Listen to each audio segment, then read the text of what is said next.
ഞാൻ ഷാജി പി ചേർച്ചോട്. ഈ ചാനലിലേക്ക് നിങ്ങളെ ആർദ്രമായി സ്വാഗതം ചെയ്യുകയാണ്. ഞങ്ങൾ ടൂർ വന്നാണ് ചേർച്ചോടിൽ നിന്ന്. നിങ്ങളെ ആ ടൂർ സ്ഥലങ്ങളെല്ലാം കാണിക്കും, ഞങ്ങൾ പോകുന്നവരെല്ലാം കാണിക്കും. എല്ലാവരും ശ്രദ്ധാപൂർവം ഇത് കണ്ടിരിക്കുന്നതാണ്. ഓക്കെ, ഇതാണ് ഞങ്ങളിത് പോണ്ടി എന്ന് പറഞ്ഞ സ്ഥലത്താണ്. പൂണ്ടി എന്ന് പറഞ്ഞ സ്ഥലത്താണ്. അവിടെ മാതാവിൻ്റെ പള്ളിയാണ്. പള്ളിയിൽ എല്ലാവരും കയറി ഞങ്ങൾ ചേലച്ചുവട് റെസിഡൻസ് അസോസിയേഷൻ്റെ ഇതിൽ വന്നതാണ്. ഞങ്ങളിത് എല്ലാവരും വളരെ സന്തോഷമായിട്ട് കാലത്തെത്തി. ഞങ്ങൾ രാത്രി പോകുന്നതാണ്.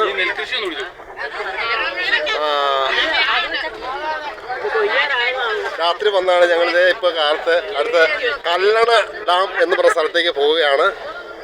ഞങ്ങളെല്ലാവരും ഉണ്ട്. ഞങ്ങൾ 23 പേരാണ് പോകുന്നത്. എല്ലാവരും വളരെ സന്തോഷമുണ്ട്. ഒരു അല്പം കഴിയുമ്പോൾ ഡാൻസ് തുടങ്ങും കേട്ടോ.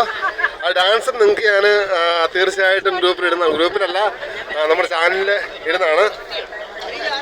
എല്ലാവരും ചാനൽ കാണുക, സബ്സ്ക്രൈബ് ചെയ്യുക, ബെൽ ബട്ടൺ അമർത്തുക. ഓക്കെ, ഇനി കല്ലട ചെല്ലുമ്പോൾ നിങ്ങളെല്ലാവരെയും കാണാവുന്നതാണ്.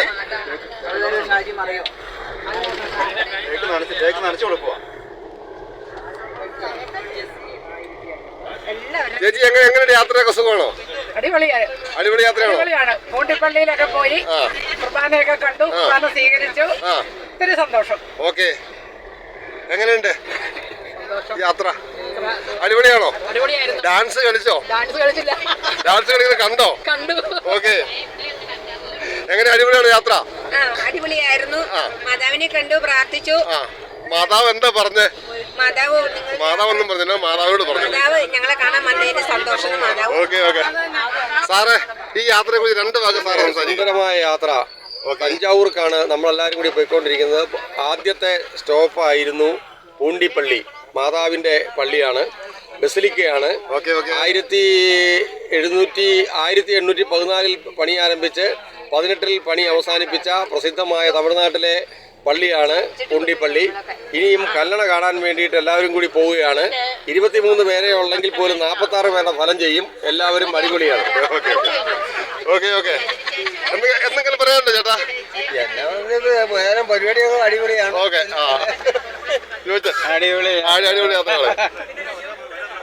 തിന്നുകൊണ്ടിരിക്കുന്ന ആൾക്ക് എന്തെങ്കിലും സംസാരിക്കാം. ഇല്ല, എന്തെങ്കിലും സംസാരിക്കാം. പരിപാടി ഉദ്ദേശിച്ചേക്കാളും ഗംഭീരമായിട്ടുണ്ട്. ഓക്കെ, അതുപോലെ നല്ല ഭംഗിയായിട്ട് പോട്ടെ എന്ന് ആശംസിക്കുന്നു. ദേവാലയത്തിൽ പോയത് അനുഗ്രഹം കിട്ടി. പാട്ടിൽ ഡാൻസ് കളിക്കോ? ഓക്കെ,